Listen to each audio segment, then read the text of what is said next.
Mira, Miguel Castañeda, un momento. No te lo tengo que decir 2 veces. Los mayores para el sofá. No te lo tengo que decir 2 veces. Bueno, buenas noches. Mi nombre es Silvia Sebral, trabajo en la Feria del Libro de Miami y en nombre de la directora del programa en español, Mariela Gal, y de nuestra encargada de marketing y comunicaciones, Beatriz Urquelles, les doy la bienvenida a esta velada con William Navarrete. Hoy nos presenta Matrimonios Descendientes en San Isidro de Holguín y este conversatorio será moderado por Armando Nubiola. Esta es la segunda parte de un trabajo de 30 años de investigación que también se presentó aquí, la primera parte. Sí, hace un par de años. No sé si algunos de ustedes estuvieron en esa presentación, pero para nosotros es un gusto volver a recibir a William en esta segunda entrega. Y gracias, Armando, por contar con nosotros siempre. Bienvenidos todos, disfruten y buenas noches.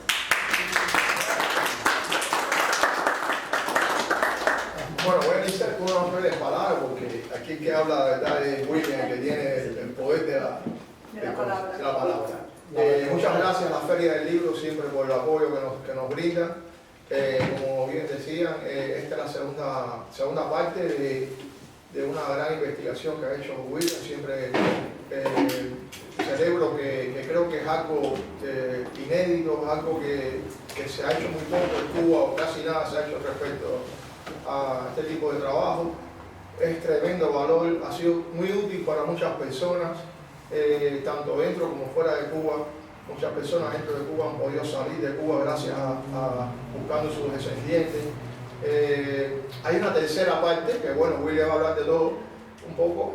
Yo quisiera recalcar que a todos los que han comprado el libro, los que lo van a comprar, los que ustedes conozcan que han comprado el libro, que una forma de ayudar a que se conozca el libro es haciendo un review en Amazon, que eso ayuda a descubrir el libro y también ayuda a combatir ciertas personas que son malintencionadas y hacen a veces unos comentarios llenos de envidia y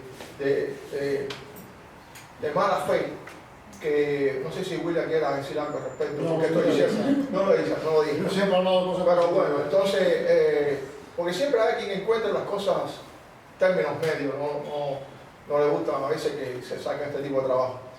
Pero bueno, eso no es lo importante. Lo importante es darle las gracias a ustedes por estar aquí hoy, a pesar de que está bien frío el día, desde ayer un poco frío en Miami, algo anormal. Está fabuloso. Bueno, ya está mejor que ahora, pero nosotros los latinos le tenemos miedo al frío y nos abrigamos enseguida, aquí todo el mundo abrigado con una...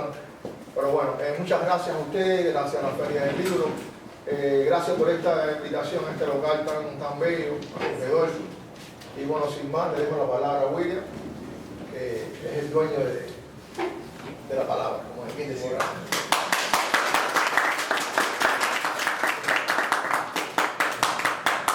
Muchas gracias por venir, gracias a Beatriz Urquelles, al equipo de la Feria del Libro de Miami, a la cual nunca vengo a la feria en el momento de la feria. Hace muchos años que no vengo en el momento de la feria, que es en noviembre, pero siempre me engancho en otras cosas que vienen después. Y luego, por supuesto, gracias a Armando Nubiola, que está haciendo un trabajo encomiable con todo el catálogo que tiene en la editorial unos, otros, sobre todo el catálogo de música extraordinario que tiene. Aquí mismo tenemos a alguien que es de los Bambam, que está sacando sus memorias de una orquesta que tiene 55 años. El mundo. Y que pronto va a salir en las ediciones de Armando, que tiene un catálogo de música cubana que es una maravilla. Entonces, este tema es un tema un poquito muy específico, una cosa muy rara, la genealogía de Orión. Dicho así, parece que es la genealogía de París o de Viena, pero, y sobre todo que estamos hablando del siglo XVIII. El siglo XVIII de un periodo un poco oscuro en la historia de Cuba, porque realmente no había gran cosa en el siglo XVIII. se habla del papel periódico de La Habana en el 1790 como algo extraordinario, como el primer periódico de Cuba. Eso quiere decir que del 1492 al 1790 no había ninguno. Literatura muy poca. Un poema que ni siquiera sabemos si verdaderamente fue escrito por quien dicen que fue escrito, que es El espejo de paciencia, que está rarísimo. Porque es como se dice en francés, como un cabello en la sopa. Hay eso y después no hay más nada. Después pocas cosas del siglo XVIII, pequeñas cosas, el floridano, el jardinero, no sé qué cosas que yo no me recuerdo ya, que alguien puedo decir, pero sé que nunca. Y hay que esperar el siglo XIX para que empiece a ver lo que se llama el crisol de la identidad cubana y de la nacionalidad cubana, que yo siempre pienso que tiene mucho que ver con la Revolución Francesa, con la francmasonería, con la cantidad de gente que empezó a llegar a Cuba con otras ideas, sobre todo las colonias francesas de Haití, y se fue diversificando el país, se fue abriendo, fue creciendo, incluso La Habana, ¿no? Imagínense que estamos hablando de Holguín. Estamos hablando de Holguín, el primer libro empezaba en el 1730 y terminaba en el 1764. Este empieza en el 1764 y termina en el 1784. En el momento en que empieza este libro, estaba Carlos III en España, Luis XV en Francia, fíjense si esto es viejo, que era Luis XV el que estaba ahí, y yo estoy seguro que si a un francés se le dice, o un francés dice, que ha hecho un libro de genealogía del periodo de Luis XV, me manda directamente para el hospital de Santa Ana, que es donde meten a los lobos en París. No vengan a nadie, porque eso no se le ocurre a nadie. Mucho menos en Holguín, que sería el equivalente de un pueblo perdido de la Auvergne, francesa, de la Auvergne. En fin, bueno, y más en aquella época, donde no había mucha población. Yo había empezado este trabajo con mi colaboradora María Dolores Espino, tan loca como yo, quizás más que yo, donde hicimos una cosa rarísima, que es que hicimos un censo. Encontramos un censo de Holguín. Primero que todo lo había publicado un genealogista, investigador y académico cubano de la Universidad de Miami, que se llama Peter Carr, o se llamaba, después que falleció.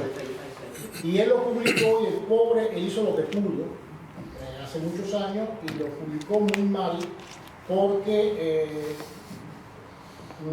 parece que él encontró el censo manuscrito y como no conocía bien los nombres y los apellidos de Holguín, se equivocó muchísimo, las transcripciones no son buenas. Entonces, ¿qué pasa? Como yo tenía las listas de todos los habitantes de Holguín desde el 1730 hasta el 1780 aproximadamente, me fue muy fácil identificar a cada una de las personas que estaban en ese censo y corregir los errores que había cometido Peter Carr y añadir lo que no aparecía en el censo y poner los hijos de los que aparecen en el censo y poner el parentesco y quiénes eran incluso sus abuelos. De modo que el censo, que en realidad eran unas 20 páginas, se convirtió en un libro de 300 y pico de páginas, porque ya no solamente eran los que aparecían en ese censo o padrón de vecinos del 1735, sino todos los añadidos que nosotros le pusimos y siempre entre corchetes para que se anotara qué es lo que originalmente existía y qué fue lo que nosotros aportamos a la investigación. Ese es el origen de Holguín, en realidad, que es un pueblo que nace como pueblo de haciendas, de fincas, de personas cuyos orígenes estaban en Bayamo, en general, anteriormente, ya en el 1600 y pico. Y parece que la riqueza fundamental era la ganadería, un poco los cultivos, y tenían indios, una región de indios, todo Oriente es una región de indios.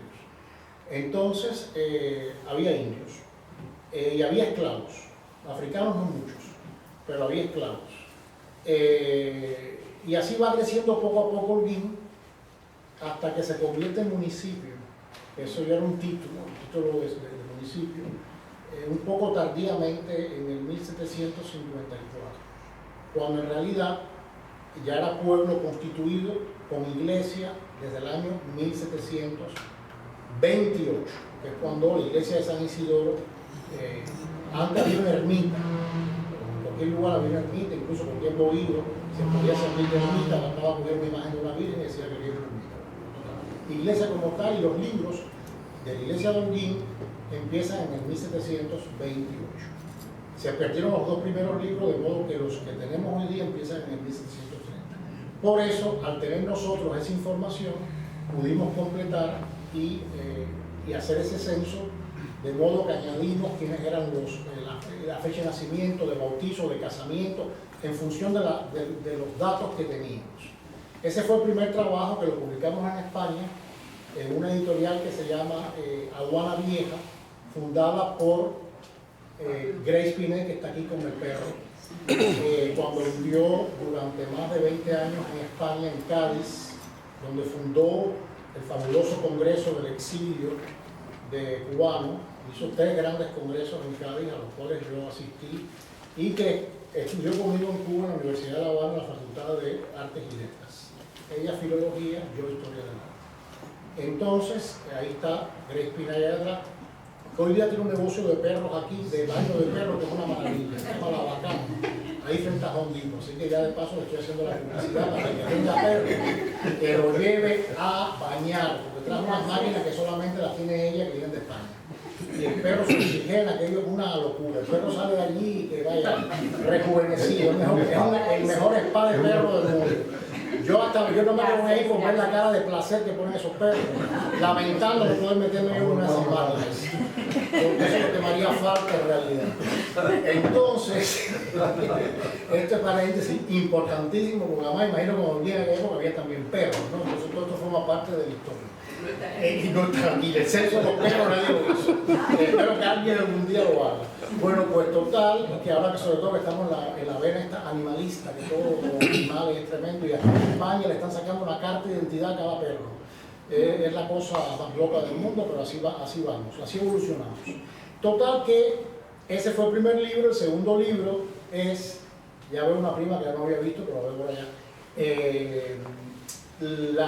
El segundo libro fue el de los matrimonios del 1730 al 1764. Terminamos en el 64, la toma de La Habana por los ingleses, toda la parte occidental de Cuba fue en el 62, y este libro lo terminamos en el 64 porque es ahí donde termina el primer libro de matrimonios de Holguín.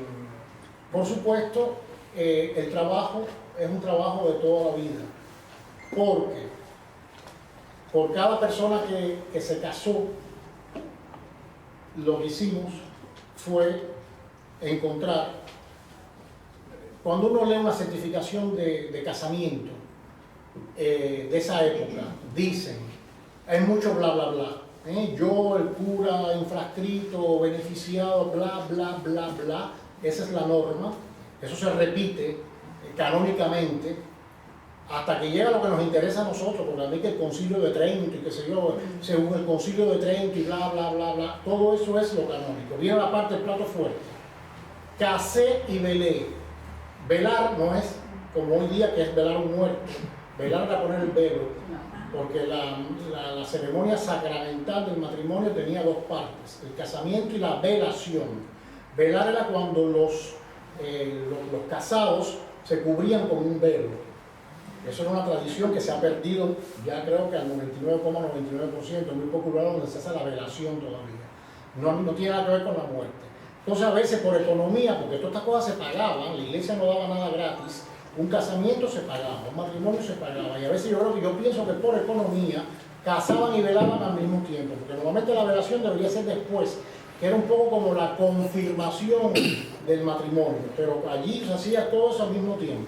Y de milagro se hacía porque muchos ni se casaban. Entonces, casé y velé a fulano de tal, hijo de Juan Pérez y de María Rodríguez, con fulana de tal, hija de Rosa Pérez y Juan Montes de Oca. Ya. Eso es todo lo que hay, no hay más nada. Ahí no aparecen los abuelos, ahí no aparece el segundo apellido de ninguno de los padres, ahí no aparece ningún dato a veces ponen la edad de los casados, pero muchas veces no la ponen, y en realidad no aparece nada más. A veces aparece, y eso es muy interesante, el grado de consanguinidad. ¿De dónde es? Y o de dónde era. Ahí vemos que a veces ponen natural de Campeche, natural de San Agustín de la Florida, por ejemplo, que había gente de o natural de Santiago de Cuba, o natural de Cartagena de Indias o de España, del sitio de España que venía, y eso es toda la información que hay. Entonces, si hicimos, en ese primer libro se puso del 1730 al 1734 esa información, pero el libro crece y se convierte en un libro de 400 páginas, porque entonces a esos casados nosotros le pusimos el segundo apellido de los padres, el nombre de los abuelos, la fecha de nacimiento o de muerte de los padres si lo conocíamos, toda la información disponible o que teníamos en nuestros archivos de cada uno de los personajes mencionados y todos los añadidos entre paréntesis. O sea que una partida de matrimonio que era así se convirtió en algo que es así. ¿De acuerdo? Para facilitar el trabajo a los que están buscando sus ancestros. Porque finalmente todo el que está buscando sus ancestros termina queriendo tener toda esta información. Entonces terminamos en el 64 porque ahí termina el primer libro y este es el segundo, el que vendría después. Este tipo de cosas es una cosa muy loca, pero Armando está muy impresionado porque dice Armando que es el libro que más se vende de todos los libros que ha publicado, incluso por encima de Celia Cruz y de Ben Murray, y porque la gente que le gusta esto y que les interesa esto son capaces de todo. Así como al que no le interesa es capaz de nada, al que le interesa lo da todo, más que por Celia Cruz y por Benimoré, porque usted ponga ahí delante. Es una cosa loquísima. Y lo sabemos nosotros, hemos gastado fortunas en esto. Porque esto no paga. Esto lo que te gasta es el ojo, el tiempo, la energía. Ni les cuento lo que es esto, porque además yo quisiera haber traído, un día lo voy a hacer un PowerPoint para que ustedes vean de dónde sacamos nosotros esa información, de cosas que nadie puede leer, nada más que nosotros. Y si no, es que está por aquí, podrá darme, sabe lo que estamos diciendo, que ni se puede leer ya, pero lo adivinamos, sabiendo porque sabemos quiénes son. Entonces, por ejemplo, Rodríguez, que nada más que ves una R con una Z arriba, ya sabemos que es Rodríguez. Y Roxas, porque Rojas era con X, a veces ni vemos la X ni se ve la S, pero ya sabemos quién es, y sabemos quién es ese personaje, que funda un nadie, pero que en nuestra jerga y en nuestro conocimiento es más importante que Luis XV, sabemos quién es. ¿Ah? Fíjense, citamos Lo, de Juan Pérez, de Holguín, que no hizo nada, lo mejor lo que hizo fue que mató un caballo, le robó al vecino 4 sacos de maíz. Para nosotros es más conocido que Luis XV. Y sabemos que ese Juan Pérez casado con María Pupo Ponce de León, que tuvo a 10 hijos, de los 10 se casaron con no sé quién, eso lo sabemos nosotros. Como si fuese Luis XV o Carlos III. Fíjense qué nivel de locura maravillosa, porque no le hace daño a nadie, solamente a nosotros mismos. Solo somos nosotros los perjudicados. En fin, entonces ya ven que esto es puro surrealismo tropical y me encanta que así sea, porque si no nos aburriríamos muchísimo. No, yo voy a decir que yo de verdad, después de que yo me metí en la tecnología, me encanta, ¿sabes? Es lo que nos dicen, todo lo que hemos comprado. Tú sabes, todo y lo que hemos gastado. El dinero que hemos gastado y usualmente nos ponemos 2 o 3. Y que seguimos gastando. O 5 o 6. Uno no comprende. Y a escondida porque no se puede decir. Porque está prohibido comprar esos libros. Vamos a dejar eso atrás. Pero que uno de verdad no comprende la esencia de un pueblo hasta que tú no ves todo y dónde, claro. Y cuáles son los vínculos de esta gente, cómo tú lo ves. Entonces ya tú te haces idea estoy hablando de que tú te das cuenta que aquí... La estructura social, cómo se iba a desarrollar. Uno no puede entender la historia sin entender la genealogía, yo estoy convencido. Por lo menos te da un conocimiento mucho completamente más, y mucho más profundo. Por ejemplo, en este tipo de libros, cuando los curas ponían 4º grado de consanguinidad. 4º grado de consanguinidad es porque uno de los abuelos era primo hermano, ni siquiera hermano. Pero como nosotros tenemos las listas, sabemos quiénes son los primos hermanos y por qué son primos hermanos. Y por qué ese abuelo es primo hermano del otro abuelo de la cónyuge. Y podemos, el cuarto grado de consanguinidad por esto, porque deciden de tal abuelo, de tal persona que comparten el mismo bisabuelo o el mismo tatarabuelo. Eso hay que decirle a usted para saberlo, porque eso estamos hablando, vuelvo y repito, de 1700 y pico. O sea, ni siquiera había en Cuba nada que valiera la pena de ser recordado. Una pregunta, William. En las inscripciones de hoy en día, ¿consta la referencia a la velación? No. En el caso del siglo XIX para acá, eso desaparece. Okay. Ya muy entrado el siglo XIX. La diferencia es que cuando un matrimonio se celebra en misa de velaciones, implica que los dos contrayentes están recibiendo el sacramento. O sea, que han sido bautizados, confirmados, han recibido la primera comunión, han hecho confesión y están haciendo el matrimonio.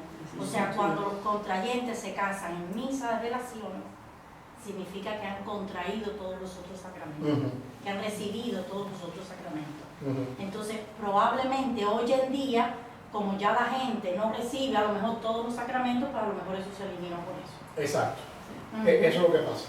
Porque no se puede hacer, porque si no ya casi nadie iría a una misa de velación. O sea, se haría un casamiento de velación. Porque siempre le faltaría uno de los sacramentos. O uno de los dos no tiene todos los sacramentos, y ya basta para ya no hacer. tiene sentido que sea misa de velaciones. Entonces resulta que Holguín es muy interesante. Voy a terminar esta parte por dos razones, por varias razones. La primera es porque tiene una población india que la borra de los libros prácticamente. O sea, ahí de pronto libros de blancos. Y en esos libros de blancos uno se da cuenta que hay indios, porque ya uno lo sabe, porque luego ha habido censos de población donde sí aparece que tal familia es india. Pero de pronto después te los encuentras en los libros de bautizos de blancos. Eso es porque yo pienso que el indio estaba ya un poco diluido, se notaba menos físicamente, ya el rasgo estaba diluido por el ingrediente español o caucásico ibérico. Y resulta que ya, como parece que aquello de ser indio no era una categoría muy interesante, el que podía lograr que lo colaran en el libro de blanco, pues para allá, prefería estar allí. Es que desaparecieron los Claro, y desaparecieron también. No, están los libros de indios, pardos y morenos, que los conocemos.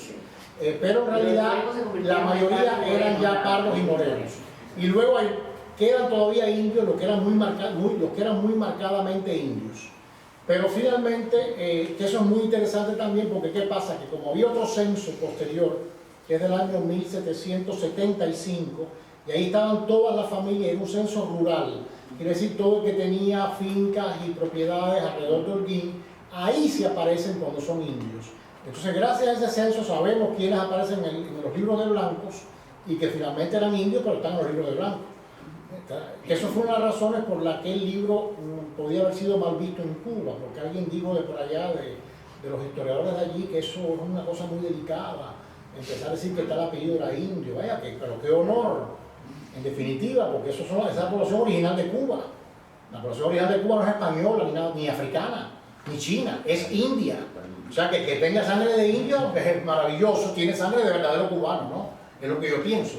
Pero bueno, visto desde el punto de vista de aquellos historiadores del Partido Comunista y Sociedad de Paso, parece que es una mancha que va a ser muy mal visto. Y ese comentario me llegó por varias vías. ¿Querías decir algo? Sí. Pero cuando tú miras en los libros de los indios, pardos y morenos, los apellidos que tú vas encontrando, digamos que ya son apellidos españoles. Claro. Entonces, ¿cómo? Incluso de los africanos también. Pero ¿y cómo saber? Porque el propietario es el que da el apellido. Sí, claro. Pero al entrecruzarse, digamos, y como tú explicaste, que se van diluyendo. Ya van cogiendo los apellidos que estaban ahí. Me parece que sería difícil. También hay apellidos. En 1800. Y también hay apellidos típicos indios. Por ejemplo, el apellido Rojas es un apellido bastante indio. Reyes es indio. ¿Y por qué es indio? ¿por qué es Indio Reyes? ¿Y por qué Rojas? ¿Cómo lo y Reyes? identificas? ¿Cómo lo identificas que Reyes y Rojas es Indio? Porque el primer Reyes que hubo en Bayamo le dieron una dotación de indios. Le dieron lo que se llamaba una encomienda. Una dotación. Eso empezó con las encomiendas. La encomienda era muy simple. Cuando hubo necesidad de poblar la isla de Cuba, había muy pocos habitantes originalmente en la isla de Cuba. Estamos hablando aquí ya del año 1500 y algo. En esa época, a un señor se le daba una encomienda o una naboría, es como se llamaba, las naborías de indio, el indio naborí, había quedado por ahí en algunos pueblos, qué sé yo. Y entonces esa persona asumía 40 indios, Catella, Guamá, Guarina y Guajatabey. No sé cómo se llaman, no conozco los nombres taínos ni ese no es uno de mis temas de estudios. Deben haber miles de nombres taínos, pero ni siquiera está registrado en la historia de Cuba, muy pocos nombres taínos se conocen, de Cuba al menos. Esa gente había que bautizarlos, esa gente había que evangelizarlas. El primer español que tuvo la primera naboría con 20, 50, 100 indios, 2 indios, había que ponerle un apellido, porque si no, ¿cómo lo ibas a poner en el libro de la iglesia? Los africanos, Mangunda Cucunda, o como se llame, sin apellido llegaban de África, porque en África no había apellidos, ni libros de bautizo, y las religiones eran politeístas, animistas. Ellos no creían en un Dios único, había 400.000 dioses. Esos dioses cambiaban y evolucionaban como les daba la gana a ellos. Eso no era canónico. ¿Ok? Bautizan a un esclavo. El apellido es del dueño. Ahí vienen los negros Ávila, los negros Serpe, los negros Sayabazán, los negros del mundo entero. ¿Por qué? Porque ¿qué apellido le ibas a dar? El del dueño. Y ya el niño de ese esclavo iba a tener el apellido del padre, que era el apellido. Y así pasó originalmente también con los indios. Hubo un momento que hubo que bautizarlos. ¿Dónde están esos libros de los primeros bautizos de indios? ¿Quién fue el primer indio bautizado? Sabrá Dios. No los tenemos. No, de otros lugares deben haber. Bayamo se quemó, desgraciadamente, se quemaron los libros de Bayamo, son una pérdida terrible para todos. Y Baracoa también se perdieron los libros de Baracoa. Ha sido un misterio. Queda Santiago de Cuba, que ahí están y es un desastre aquello, es casi impenetrable, pero ahí debe estar lo poco que haya de este tema. El cobre es un buen ejemplo porque hay bastantes libros del cobre. Que iba a decir que también del cobre es una cosa especial, porque claro. Ellos se sobleman y dicen que ellos son libres porque son del rey. Entonces todos cogen el nombre de rey o rey. Exactamente, y de ahí viene el apellido Reyes. Porque básicamente ellos se autoliberan. Y el monarca le dio la razón. Por ejemplo, el primer rey de Holguín es un tal Juan Reyes. No sabemos de dónde viene, original de Bayamos, pero no sabemos quiénes son los abuelos de Juan Reyes ni los padres. Pero es muy curioso porque todo el mundo que es de Holguín y de Holguín viejo tiene por lo menos a Juan Reyes, yo lo tengo. Y cuando yo me hice mi prueba de la ADN me sale 5% de indio. Sí. Porque lo podemos tener, no lo sabemos. De indio, pero te dicen... De indio, sí. Bueno, amerindio. Bueno, amerindio, taíno, del área mesoamericana, Caribe, etc. Entonces, y los porcientos que salen son muy interesantes, son una prueba maravillosa que uno se debe hacer, porque cuando uno comparte los match con los que se lo han hecho y lo buscan son tablas, de pronto eres familia de gente en Suecia. Y cuando te mandan la foto, dices, pero ¿cómo es posible que este hombre sea familia mía y tan cercana? Bueno, los vikingos llegaron a Canarias antes que los franceses y los normandos, y allí acabaron y violaron a todas aquellas mujeres. Y de ahí dejaron la semilla, de ahí viene la cosa escandinava. Casi todos los cubanos tienen algo de escandinavo. Y dicen, esto es falso, esta prueba de ADN no sirve. ¿Cómo que no sirve? ¿Y Canarias? Cuando los vikingos llegaron, y los normandos que llegaron después a Canarias, ¿y cuántas veces los vikingos conquistaron Normandía? Durante 8 siglos, nada más y nada menos. Y si esos normandos nacieron en Normandía de vikingos que violaron a las normandas, y esos normandos llegaron a Canarias y acabaron con los pobres guanches y con todo el mundo que estaba allí, o se casaron con las princesas canarias, y esos canarios 2 siglos después se fueron muriendo del hambre que había allí, porque allí no crecía ni una hierba mala, y terminaron en Cuba y en Venezuela, bueno, pues ahí tiene la sangre normanda y vikinga de todos los cubanos. Y eso es ADN. Y eso no es ficción literaria. Eso es un cuño en la sangre. El cuño en la sangre. Olvídense de lo demás es bobería. Eso es más que el papel, porque el papel aguanta cualquier cosa que uno ponga. Entonces, todo esto es muy apasionante, como se han dado cuenta, lleva mucho tiempo, tiene miles de ramificaciones. Alguien de los Manduley iba a venir, no sé si habrá venido, que es otro apellido curiosísimo, porque no es ningún Manduley, ese apellido fue inventado, es Amandolesi. Son unos pobres italianos que el barco naufragó frente a Gibara. Y esos pobres italianos que el barco naufragó frente a Gibara, lo que más cerca le quedaba era Gibara. Pero esos Pitaluga de Gibara, Calvi, todos esos apellidos italianos de Gibara, Bonafente, vienen de esos italianos que el barco naufragó allí. Y entonces se quedaron varados, es la palabra, y a lo mejor no les disgustó quedarse allí. Ellos iban para México, que es donde estaba el dinero, o quizás iban para Luisiana, qué sé yo, y se quedaron en Gibara, y de ahí que pase el próximo barco y que cojas el dinero para montarte en el próximo barco. Y ya se fueron empatando allí con una típica ordinera o jibareña, y poco a poco ya vamos a quedarnos aquí para que vamos a seguir. Si el destino es a lo mejor regresar de Italia, pero nunca nadie regresó, entonces el cura, que seguramente era un cateto gallego del fondo de una provincia perdida, que todavía hoy día son catetos, y vieron ustedes lo que era en el siglo XIX, pues el cura vio a Mandolesi y dijo Manduley, y de ahí salen todos los Manduley de Holguín, un apellido inventado, Celia Sánchez Manduley, que era holguinera, aunque nació más al sur, en Granma, creo que fue esa provincia que inventaron después, en Manzanillo, pero la madre era de Holguín y los abuelos eran los Manduley de Holguín, y hay muchísimos Manduley conocidos. Entonces, ese apellido es un invento cubano. Ese apellido no existe en ningún lugar del mundo, pero el original es Amandolesi. Y Batista. Y se casó con una pupo. Primero se casó con una pupo que es ancestro mío. Por eso soy primo de todos los Manduley. Y me salen todos los Manduley, aquí está en este libro. Y me salen todos los Manduley en el árbol genealógico, en mi smash de ADN. ¿Por qué? Porque compartimos esa pupo cuyo padre es ancestro mío, yo desciendo por esos pupos por 10 y 12 lugares diferentes. Pupos que son Ponce de León, de hecho, sí, son Ponce de León. Y que descienden del conde de Bailén, cuyo padre fue quemado vivo en la hoguera en Sevilla por la Inquisición, porque se puso a repartir libros protestantes. Un tal Julianillo Enrique, eso lo buscan en internet, eso no estoy yo revelando nada nuevo.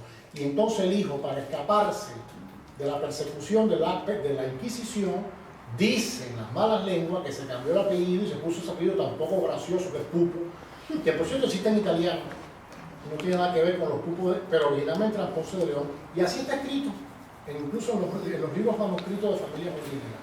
Entonces, los Manduley descienden también del conde de Bailén, y un día vamos a recuperar ese condado, esa grandeza de España. Menos mal que aunque sea tenemos algún conde en la familia. Ya ves, y a ti te toca porque tú eres de la misma rama esta de los Navarrete de Cuco, así que tú también eras, y aquí llegó otra condesa más de San Gregorio de Nacianceno de Mayarín, de los Rojas, Almira de Mayarín, que Almira, esto es otro apellido curiosísimo, loquísimo, Almira, mi prima séptima por lo menos, pero nos tratamos como si fuéramos es mi tatarabuelo, el que era, compartimos un bitatarabuelo, un padre de un tatarabuelo, pero esa era la locura de la genealogía y nos tratamos como si fuéramos primos hermanos, ¿de acuerdo? Y sabemos hasta donde Jesús puso el huevo, nos conocemos a esa gente, hablamos con esa gente como si nosotros lo hubiéramos conocido, que no lo conocimos, de Juan Ramón Almira y de toda esa gente. Pues total, esa Almira es un apellido loquísimo, viene de Galicia y fue un invento también en Holguín, porque cuando el individuo se casa en el 1799, él no aparece como Almira, aparece como Ascro Hermida, locura total, y los hijos son todos Almira. Entonces, ¿cuál es el apellido de ese señor Ascro Hermida o Almira? Todavía no lo hemos podido ver. Sospechamos que es judío de Galicia, porque venía del obispado de Tui, donde había un barrio de la judería increíble, y yo me metí allí, he ido 3 veces a Tui, buscándolo. Me he gastado una fortuna pagando hotel y pagando todo, aguantando frío en la catedral, catedral de Tui, no te cuento lo que es aquello, hay que meterse allí. Esto es verano lo que hay aquí. Los menos 10 grados de aquella catedral. ¿Qué parte de Galicia de ahí se pregunta? En Tui es en la frontera con Portugal. Frente a Tui hay un puente que lo fabricó Gustavo Eiffel, como siempre los franceses salvando la humanidad con su inteligencia, y que conduce a un pueblo portugués que se llama Valença do Minho. Entonces lo que separa Tui de Valença, que es Valencia en portugués, es el río Miño. Es precioso todo eso ahí. Entonces yo me metí allí y me metí a aquellos libracos de la catedral de Tui buscando a nuestro Julián Almira. Me gasté una fortuna, no lo hemos encontrado todavía. No pierdo esperanza, pero hay un barrio de la judería impresionante. Y nosotros dijimos que si ese hombre se cambió el apellido y quiso cambiarse el apellido, porque a lo mejor era judaizante o venía de origen judío. Y había muchos judíos, porque el barrio de la judería de Tui, T-U-I, rodea la catedral de Tui. Lo tremendo de esto es aquel lugar donde están esos libros, porque ahí te dejan sentarte, ojearlos y qué sé yo, pero el sacristán, que es el que se ocupa de eso, él es un personaje siniestro. Parece sacado de una película de terror, y el tipo te mira así, te dice, ¿qué libro quieres? Y uno se queda así, te queda media hora. Los horarios son de película, porque aquello abre los martes de 9 a 11, los miércoles de 4 a 7. Es una jerigonza de horario. Y mientras tanto paga hotel y quédate allí hasta que para el próximo horario se vuelva a abrir aquella cosa. Se saltan cantidades. Cada vez que hay una virgencita que la Virgen tosió, se cierra el archivo. La Virgen miró para atrás. A Santa Ana que estaba allí y se puso así. Cierran porque es la fiesta del guiño de Santa Ana. Y así sucesivamente todo lo que les da la gana a ellos para no trabajar. No les cuento lo que es la genealogía, no se metan en eso. Se van a arruinar.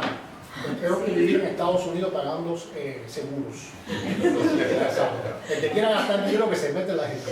Lo sabe Eduardo seguramente, que también sabe, Eduardo Saya Bazán y Loret de Mola, que se ha metido en eso también y sabe, y Luc de Piche por Abascal y ahora Saya Bazán, porque le toca ahí por Eduardo, que la metió seguramente en eso también.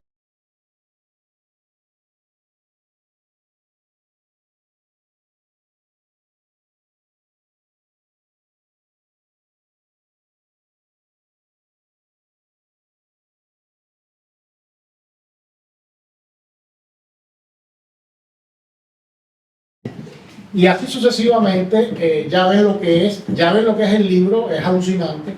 Todo el que tenga un pariente ordinero, santiaguero, un amigo, un primo, el libro le va a interesar porque ahí están sus ancestros. Es un libro de referencia, es un libro que es para el futuro y para que no se pierda, porque hay un último tema que voy a contar. Estos libros se están perdiendo. Estos libros se están perdiendo por las condiciones malísimas de la conservación en Cuba. El país es tropical, el país es esa cosa rara que yo ni comunismo le llamo, el despatarre ese, el sistema despatarrado ese que tienen ahí hace 60 años. Eso no es ni comunismo ni sabe cosa de eso. Bueno, pues todo eso hace que los libros ahí están echados a perder, ahí pasan huracanes, pasan ciclones, la gente los manosea, ya se han perdido libros, se han perdido páginas. Entonces lo que ellos hacen es cortar por lo sano. Cada vez que un libro esté en mal estado, lo sellan y lo meten por ahí para adentro por un cajón y dicen que el libro está perdido. Hemos tenido la suerte de que hemos podido recuperar poco a poco de algunos lugares digitalizaciones y así vamos avanzando, cosa que no se puede hacer pero las venden por debajo de o lo que sea. En fin, eso es otro tema. ¿Por qué está prohibido? Porque la iglesia tiene el monopolio de esos libros, porque para ellos es una fuente de dividendos, porque cada partida de bautizo vale $30 o 30 pesos, 40 pesos, y cada cual defiende sus intereses, y la iglesia siempre ha sido un Estado. La iglesia empezó como Estado y termina como Estado. Seguirá siempre siendo un Estado, y el Estado Vaticano es un Estado. Por eso la iglesia es el Estado más rico del mundo. ¿Entiendes? La cubana es muy pobre, la pobre. En fin, ¿no? La cubana de hoy día. Pero eso es un negocio también, ellos tienen el monopolio de eso. ¿Por qué? Porque en Francia, que es un país laico, donde la iglesia se separó del Estado en el año 1901, todos los libros de las iglesias francesas están digitalizados. Y tú te metes en internet y el pueblo más recóndito de Francia, tú los tienes hasta el año 1925, porque hay que respetar los 100 últimos años por un problema de la de la confidencialidad de que hay personas vivas que no tienen ganas que las estén buscando. Pero 100 años, hasta 100 años atrás, tú encuentras en Francia digitalizado todas las personas y todos los libros. Pero en Cuba no, porque en Cuba la iglesia se parece al Partido Comunista. Tienen la misma sensación o el mismo deseo de monopolizar la información y de no permitir una apertura. Porque hace mucho tiempo han ido gente de aquí a digitalizar y ellos no han querido que se digitalice, para no perder el monopolio. Eso sí lo tengo que decir porque no todo el mundo en la iglesia es igual, pero a veces los que mandan son los que mandan. Se está digitalizando, pero por ejemplo Santiago lo tiene todo, todos los libros ya no están en la parroquia, están en el curato, como se llama. Pero cuando yo digo digitalizar, no solamente es digitalizar, es digitalizar y ponerlo al alcance de todos. Ahí es lo que no quieren, pero por lo menos se salva. En algún momento se puede recuperar. Así y en otros países en España también tiene la misma por ejemplo en Canarias, sí. También tienen todo, no tienen nada digitalizado, te puedes pasar horas haciendo investigaciones en los archivos diocesanos, tienes acceso a los libros, pero no los tienen online. El mismo caso de otros lugares de España. Sin embargo, las regiones más desarrolladas de España, los que mentalmente son más como del más siglo XXI, o sea, todo el norte está digitalizado y está online. Por ejemplo, los vascos lo encuentran todo en internet. Los vascos y Cataluña todo lo encuentran en internet. Claro, son los vascos y los catalanes, digamos el mejor de España. Y muchos de olvídate los andaluces, son nunca van a digitalizar. Y los canarios ni cuento, ellos ni se saben lo que es. Los vascos, los asturianos, la bueno, que señora, hace frío, donde se piensa. Porque como no hay frío que pensar, te vas a morirte de frío. Ahí tú no pones la mano, el mango no te lo pones ahí de la mano. Tienes que preparar la forma de conservarlo porque en el invierno te mueres de hambre. Esto desarrolla esto. En fin, vamos a dejar ese tema porque ahí me van a acusar de maltusianista. Entonces ya ven, si tienen preguntas, ya saben lo que es el libro, ya saben lo que es el esfuerzo de este pobre hombre, Armando Lubiola, que sin comerla ni beberla, y no tiene nada que ver con la genealogía, se quedó frío cuando vio esto y dijo, ¿tú estás bien de la cabeza? ¿O sí, no, un loco. No se lo cree. Sí. Ya me contagió con la locura. Y ese contagio, sí. Sin él no puedo hacerlo porque es el que hace lo que se llama en francés. No, y después. ¿Cómo es Magali? La mise en page. La mise en page, o sea, el maquetaje de esto, que es un trabajazo. Sí, destaca que también hemos respetado alguna cronología que hay. A veces es muy difícil, claro. Es muy difícil hacer algo cronológico ahí. Va rescatando los archivos. Nosotros tratamos de hacerlo cronológicamente, pero siempre hay algunos que no están cronológicos. Por ejemplo, en el año 1770, digamos, el cura empieza enero, a febrero, marzo, y de pronto llegas a abril y te encuentras que en abril hay una partida de enero. ¿Qué pasó? Que a él se le olvidó inscribirlo. Y parece que después encontró la hoja por ahí y dijo, bueno, pues la pongo a continuación del mes de abril, aunque sea del mes de enero. Y él pone, fue en enero, pero viene después de abril. Nosotros hemos respetado en la medida de lo posible ese orden. Porque después que vaya a buscar si esto es verdad en el libro, no la va a encontrar en enero, la va a encontrar después de abril, aunque sea el mes de enero. Entonces ese era el objetivo, mantener ese orden, aunque no fuese el orden cronológico real, pero sí el orden cronológico material, el del libro de la iglesia. Entonces eso, que tú quisiste que lo corrigiéramos, dije, no, vamos a dejarlo, porque únicamente sea muy gordo el error, pero si no, no, porque si no, después decir, mira, Navarrete mintió, porque yo estoy buscando aquí en enero y no me aparece. No, claro, es que aparece después porque el cura se olvidó de escribirlo, etc. Y es un trabajo de mucha revisión porque a veces pensamos que lo hemos terminado y vuelve William, espérate que aquí hay se me fue una S, que el apellido. En eso pasamos cuántas veces y vuelta, creo que fue 15 o 20. Sí. Y un trabajo porque hay un momento que ya no se ve nada, porque ya son nombres. Que lleven ese libro para la casa. Nombres y fechas. El que padezca de insomnio. Esa es otra de las grandes ventajas de este libro. O sea, cuidado y es la más importante. Aquí más o menos todo el mundo tiene periodo de insomnio, cortito con flauta. Aquí a cualquiera le pasa. El que tenga insomnio, que se lea el libro, no tiene que recurrir a ninguna pastilla, no gaste dinero en tiro, ni en las manzanillas de Carmencita, nada de eso. Que te venden Navarro. No. El libro de genealogía olvidado, se lo ponen al lado de la cama y ustedes hacen así, no tienen, esto no se lee como una novela, o sea que cualquier página es buena. Aquí mismo. María del Rosario de Mora Chavarría, fallecida el 7 de octubre de 1805, casada el 6 de octubre de 1800 con Agustín de Leiva Góngora, bautizado él el 29 de enero de 1947, hijo legítimo de Juan Miguel de Leiva y Ávila y de Lucía de Góngora y González. Usted sigue leyendo, que yo estoy seguro que cuando llega al quinto hermano ya está dormido.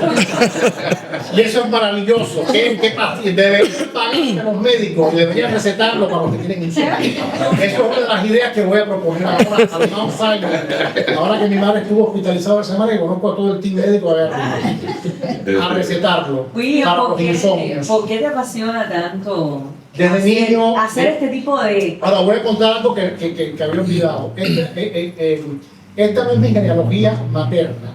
Mi genealogía materna es de Camagüey, es de Las Villas, es de La Habana, es muy canaria, es muy italiana, es muy francesa.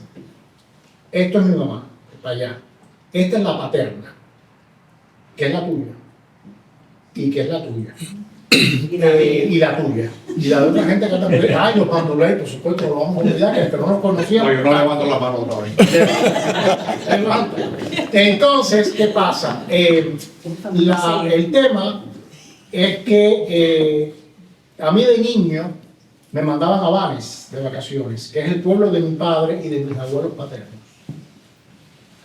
Y allí llegaba una cantidad de primos. Todo el mundo que llegaba era primo. Y más primos. Y venían de Mayarí, y venían de Santa Isabel de Nipe. Mi bisabuela, que era una mujer encantadora, doña le decían, Francisca Cabrero Batista y Céspedes. Batista, Sí, Batista, pero los Batistas no de Batista de Fulgencio, los Batistas de Holguín, que son antiquísimos y vienen desde el siglo XVI, que son los de la duquesa de Luxemburgo, por cierto. Entonces, sí, no, yo tengo la genealogía de ella, son los mismos Batistas. Ella es de Camagüey, ella no es de origen habanero. No, ella es de Camagüey. Ella es de Camagüey y los Batistas de ella son los mismos Batistas que los de Bayamo. Los de Bayamo y Puerto Príncipe.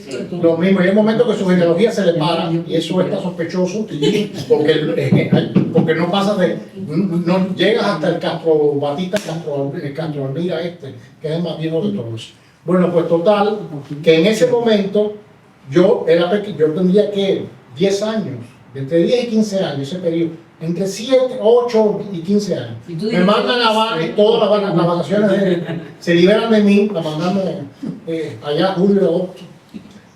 O por lo menos agosto, cuando le íbamos a ver. Y entonces me aburría. Y yo siempre fui intelectual, así que yo siempre leía. Mi abuela leía mucho y sacábamos libros de la biblioteca y compartíamos libros y conversábamos. Rosita, que tú la conociste, ahí está una hermana de mi padre, Elsa Navarrete, que testimonia lo que estoy diciendo, porque también nació en Vanes y su madre, Caridad Navarrete, es hermana de mi abuelo Joaquín Navarrete. Entonces, me mandaban a casa de mi abuela, de mi abuelo Joaquín Navarrete y Rosa Hernández Almira, y empezaban a primos y más primos y camiones, a veces venían de los pueblos recónditos allá de todo el norte de Oriente, y siempre mi abuela me decía, no, estos son primos. Y un buen día dije, espérate un momento, esto hay que ponerle orden. Yo creo que era francés antes de ser francés. Yo fui francés antes de ser francés. No, siempre fue el racionalismo y el cartesianismo. Yo siempre he funcionado con una especie de orden en medio del desorden. Como decía mi amigo Wando Valar, al desorden, vamos a poner tú también, al desorden, eso es una vena siempre me lo está criticando. Yo soy orden. Por ahí viene. Ahí viene, son la línea y los navarretes porque vienen despegados de Francia, justamente, de ahí nos viene la cosa. Entonces, yo le dije un día a mi bisabuela, espérate un momento, ya esto es demasiado. Vamos a organizar esto en papel. Tú vas a decirme por qué fulano es primo tuyo. Y yo descubría que era primo, pero porque el abuelo de ese señor era primo hermano de la madre de mi bisabuela. Cosas de esta de locura total. Pero fíjate que tú no lo pones, como tú sabes, en diagrama, y pones a fulanito con su padre, con su abuelo y con su bisabuelo, y que tú pones a tu bisabuela aquí, y que haces, tú no te enteras. Y ahí fue cuando yo descubrí la genealogía, haciendo unas sábanas enormes que yo hacía, donde estaban todos los primos, los Almira igual, aquello en Mayarí era 400 millones de Almira, que son todos primos de nosotros. Y venían a verla, estaba Monse Almira, Ginestá Almira, toda esa gente venían a ver a mi abuela. Y entonces yo empecé así, pero llegó un momento en que me di cuenta que yo quería saber quiénes eran realmente los más viejos que aparecían en esas sábanas que yo había hecho. Y para eso lo que hay que ir a la iglesia. Hay que empezar a ir a los archivos de las iglesias. Y así fue como empecé a ir a la iglesia de Fray Benito, así fue como empecé a ir a la iglesia de San Isidoro de Holguín, así fue como empecé a escribir a las iglesias de Mayarí, de Salva de Tánamo, a buscar informaciones en Camagüey, porque esa gente iban llegando y se iban incorporando, pero muchos venían de Camagüey, muchos de Bayamo, de Las Tunas, de Santiago, de Guantánamo, poco importa, de cualquier lugar, en cualquier momento, y se van incorporando y se van formando lo que se llama la genealogía.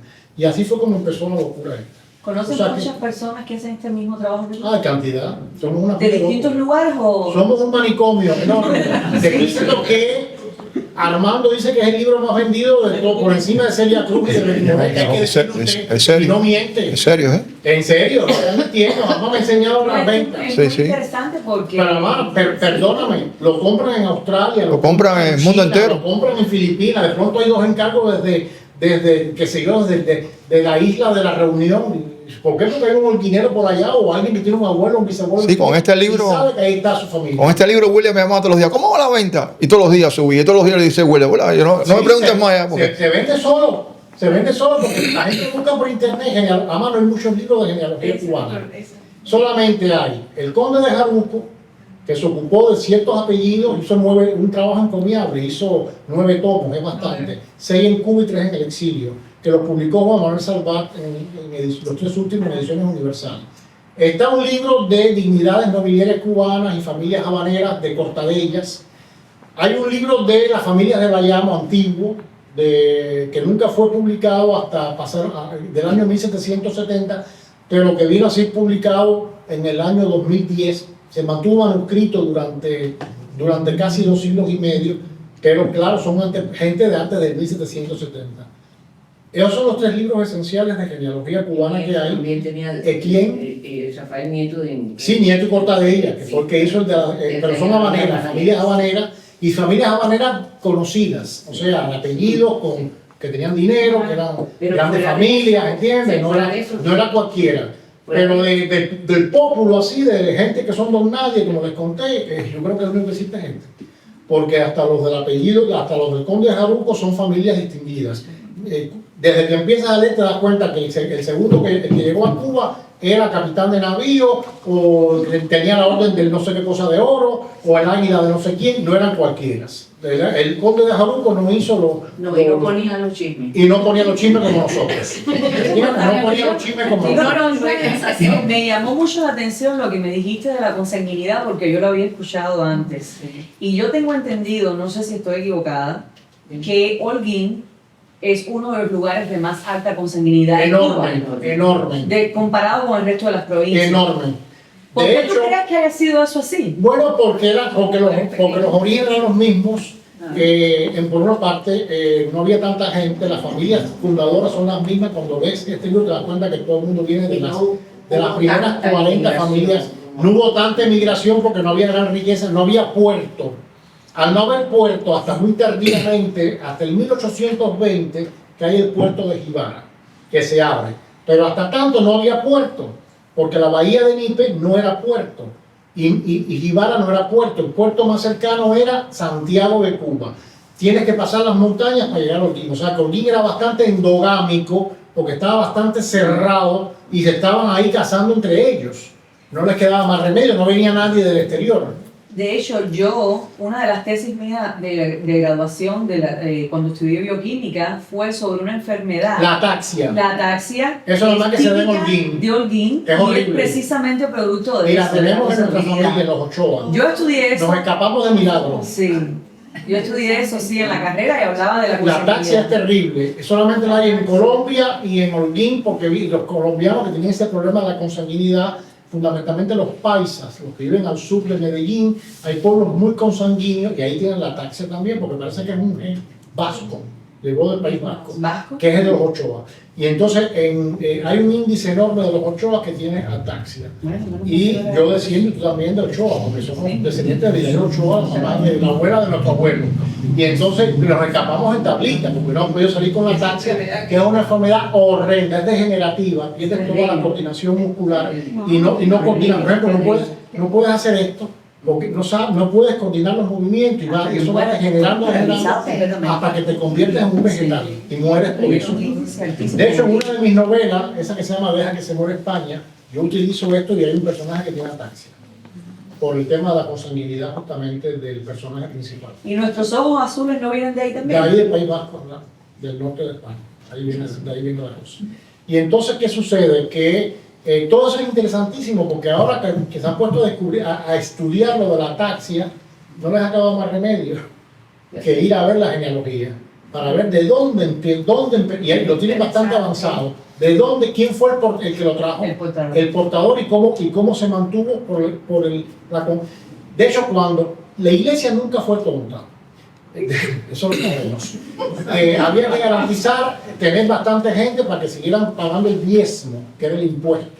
Habían dos impuestos antes, el del rey y el de la iglesia. Nos liberamos de la iglesia, pero no del rey. El rey ahora es el Estado, poco importa que sea federativo, como si el más democrático del mundo, seguimos pagando impuestos. Pero la iglesia velaba mucho el tema de la consanguinidad, por razones económicas fundamentalmente y quizás también un poco por obra de caridad, ¿no? Porque no es fácil que te salgan hijos anormales o hijos. Entonces, ¿qué pasa? Que siempre que hay consanguinidad, está escrito en la partida, y hay muchos, con dispensa por consanguinidad. La dispensa es un permiso del obispo. Es decir, que tenían que pedir permiso. Había que pedir permiso, había que justificar que son primos, segundo, tercero, decir por qué no era, o sea, que lo sabían, y obtener la dispensa. O sea, es la iglesia la que te autoriza a casarte aunque sea un primo, segundo, tercero. Porque lo que estaban evitando muy inteligentemente, sin que existiera la bioquímica y la genética, sabían que por ahí venían los tiros. Porque si no, no le hubieran dado tanta importancia a que primos se casaran. Aparte habían visto la debacle de las familias reales europeas. Ajá, exactamente. Que no había una normal. Todavía siguen siendo normales casi todos. Sí. Entonces imagínate.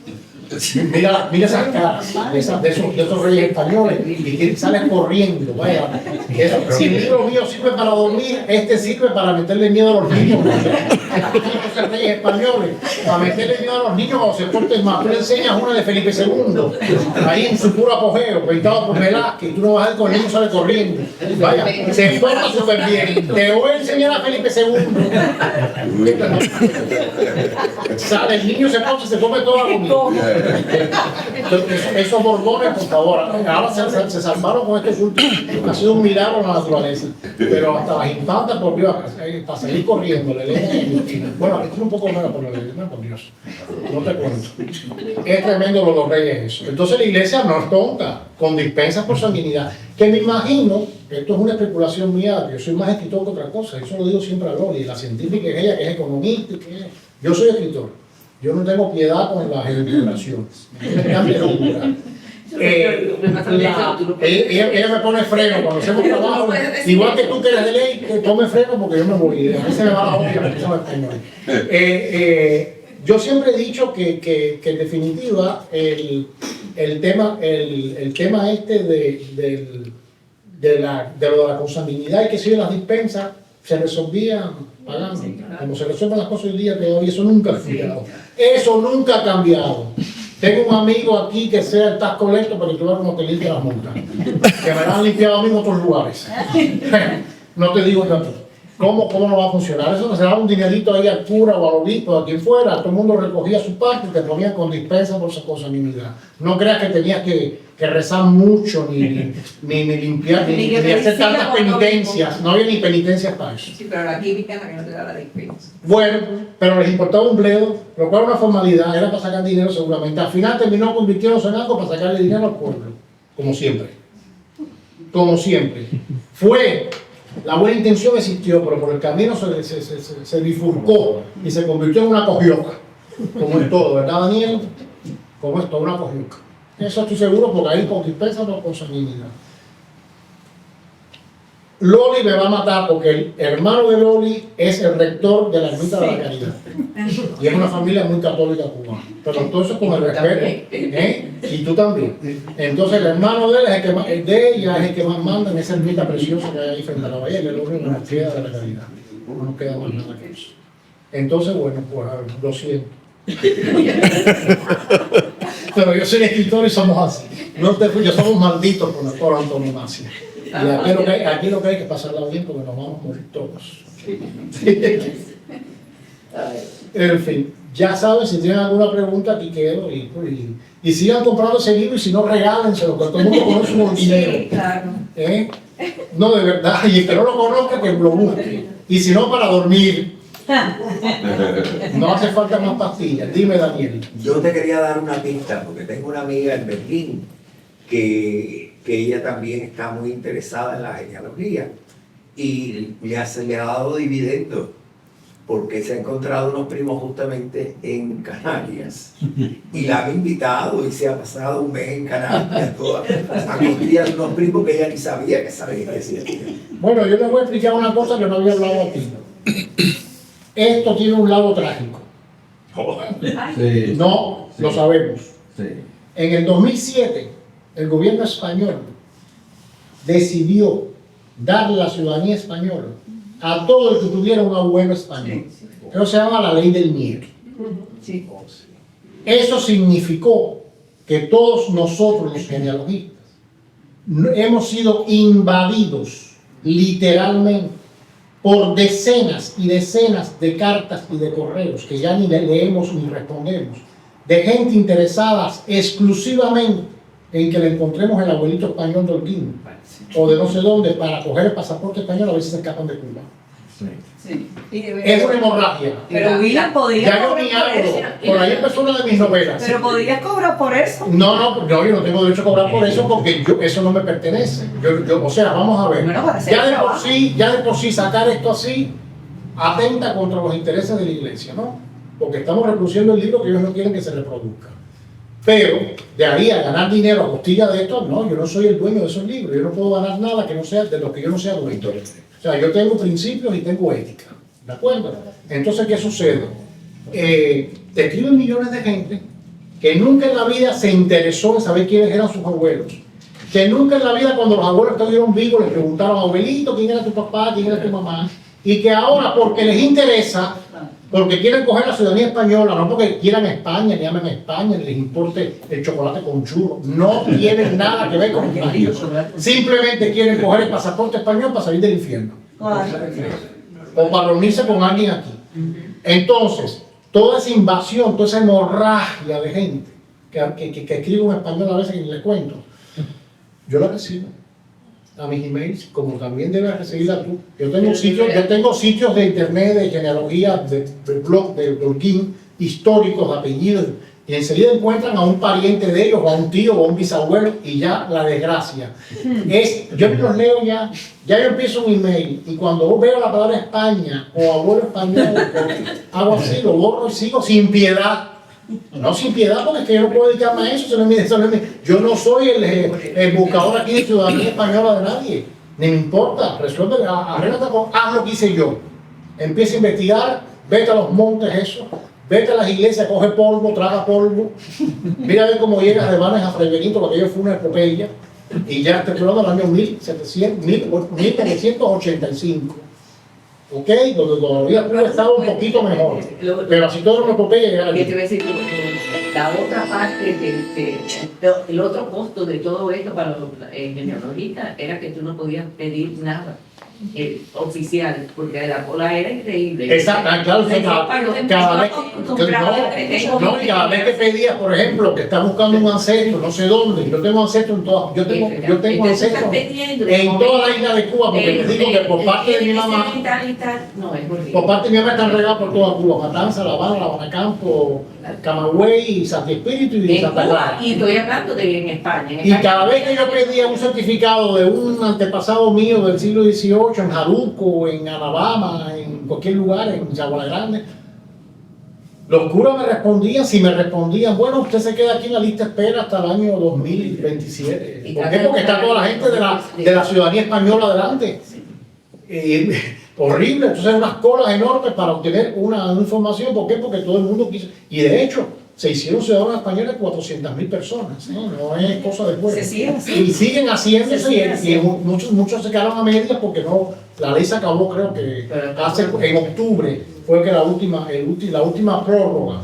Pero yo, si hubiera guardado esos emails, hay algunos que son de antología, porque te cuentan la vida entera. Te dicen, tengo el techo se me cayó, y si no aparece mi español, como tipo estilo jinetero, mi español, mi extranjero que va a resolver mi problema. Si no aparece así lo traduzco yo, mi español. Si no aparece mi español, no tengo esperanza de nada. A mí qué me importa su español, y que usted tenga esperanza o no esperanza, yo no estoy aquí en una obra de caridad, ni nada por el estilo. Usted lo que me está lo que usted me está invadiéndome el email. Y además te insisten ya yo le escribí, no me ha contestado, pero yo sé que usted vio el email, yo no sé cómo.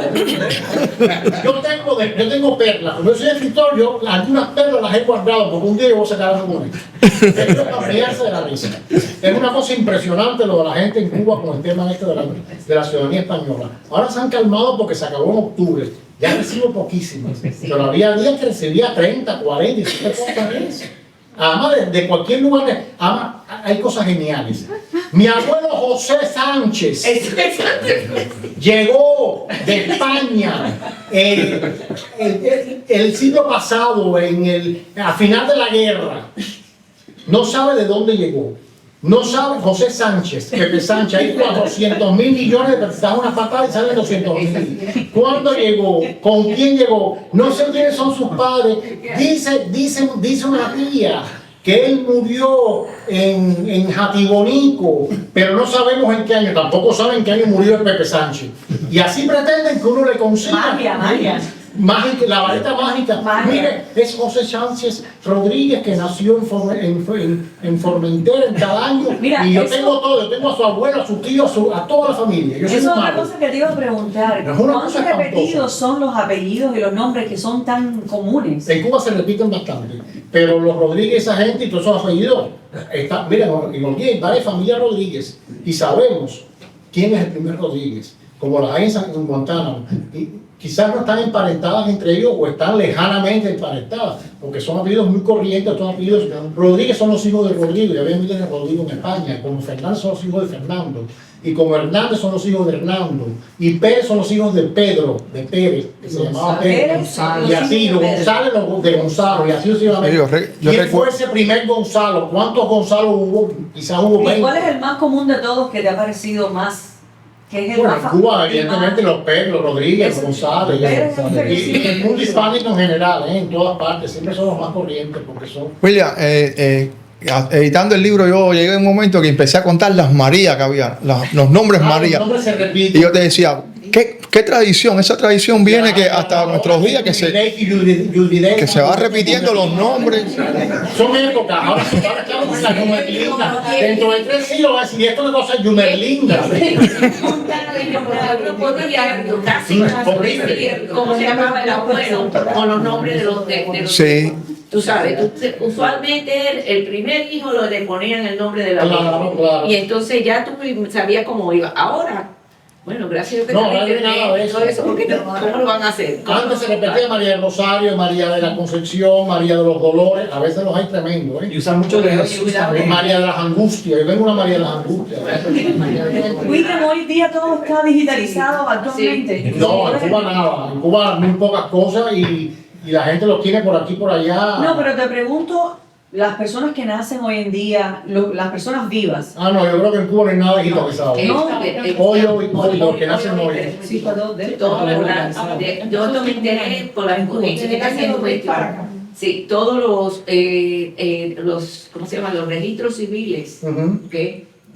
Desde el 1900 para acá, de la República para acá están digitalizados. Entonces, lo digitalizaron, sí. Bueno. Entonces, por eso era fácil salir, por eso era fácil buscar, tú sabes, y te lo buscaban de donde quiera. Tú sabes, tú podías pedirlo por un pueblo y mejor era un pueblo que no estaba... No, pero eso es menos interesante porque eso es lo más cercano que tenemos. Tú no tienes a alguien vivo que recuerda quién era en el 1900.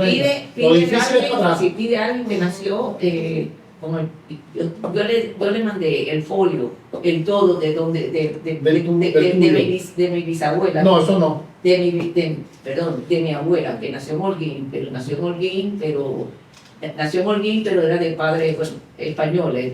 Eso no se puede. No lo encontré. No, digitalizado probablemente sí, las cosas más recientes o del siglo XX, pero no. Sí. Solamente la revisión, es decir, todo se concentró en revisión de fuentes documentales o tuviste que recurrir a alguna entrevista. No, fuentes documentales. Todo documentado porque entrevista a quién. Sí, por eso yo sé. Aquí no hay nadie que sepa más de esto que yo. Así de simple. No, de verdad. A lo mejor de Cienfuegos no, pero de nosotros. De Holguín la suerte es que hubo personas que hicieron libros de genealogía. Manuscritos. Vaya, con algunos que hay equivocaciones, que tuvo correcciones, pero... Exacto, pero es una pista. En Holguín hubo un historiador que se llama Diego de Ávila del Monte, cuyo padre, que fue el que empezó, hizo un libro curiosísimo, que es el libro de la familia Holguín. Y entonces era mano, y él ponía familia Echavarría. El primer Echavarría, Diego Echavarría de Lara, así le llamaba, natural de Bayamo, nació en Jamaica porque Jamaica era española. Llegó a Bayamo, fue su esposa María de las Nieves, Deite Rodríguez y Aldana, ese era el nombre. Tuvo por hijo a Diego, hijo del primer tronco, hijo del segundo tronco. El tipo lo fue haciendo. Claro, eso era a mano. Eso era con tinta y pluma de paja de la época. Ese sí que aguanta, que espero que lo veamos nosotros. Pero claro, no pudo hacerlo correctamente todo, porque ya el trabajo es encomiable, aunque había menos gente, por supuesto, porque él empezó a hacer esto en el 1830 aproximadamente. Pero ese libro existe, ese libro está digitalizado, y ese libro ha sido un apoyo para saber cada apellido de dónde viene, o sea que esa fuente es importantísima. Porque lo que no te dice el libro de la iglesia muchas veces te lo dice Diego de Ávila, porque el hijo fue el que retomó el trabajo del padre y siguió haciéndolo hasta el año 1860 y pico. Entonces, ese libro tiene más de 1000 apellidos de Holguín de la región. Y es muy interesante. Que un día deberíamos publicarlo, pero eso es el trabajo de toda la vida, porque si no nos da tiempo ni para terminar y no sabemos si nos va a pasar la vida para terminar ¿qué vamos a meter en ese? Que son 1000 apellidos y más de 4000 páginas. Pero eso es muy ambicioso, yo me gusta rectificar, arreglar, añadir, si no, tú dejas tu huella. Pero si eso lo tenían muy guardado y al principio mandaban. Bueno, en el archivo provincial. Sí, bueno, yo necesito, vamos a decir... Tal apellido. Entonces y te lo fotografiaban. Y ya, pagan. ¿Tú sabes? Hasta que conseguimos el libro completo. Eso no es secreto, aquí no se puede... Si no, estamos al común a la iglesia católica. Eso no es la iglesia. El archivo provincial, perdón. Es lo mismo. Por favor, no lo es el Partido Comunista. Voy a tener que editar el video y cortar parte aquí que esto... No censura. Pero esto ya... Los dos venden el paraíso. La iglesia te vende el paraíso y el comunismo también. Es la misma que te venden el paraíso, que nadie ha visto todavía. En fin. Bueno, pues ya saben, espero que en el tema más áspero y aburrido del mundo se hayan divertido un poco. Porque es un tema muy áspero, no se puede hacer más para entretener. Así que por favor, los que deseen el libro, Armando es el que los hizo, los encargó, y los que no lo deseen, deseenlo también para dormir. Y si alguna pregunta tienen, siempre tienen.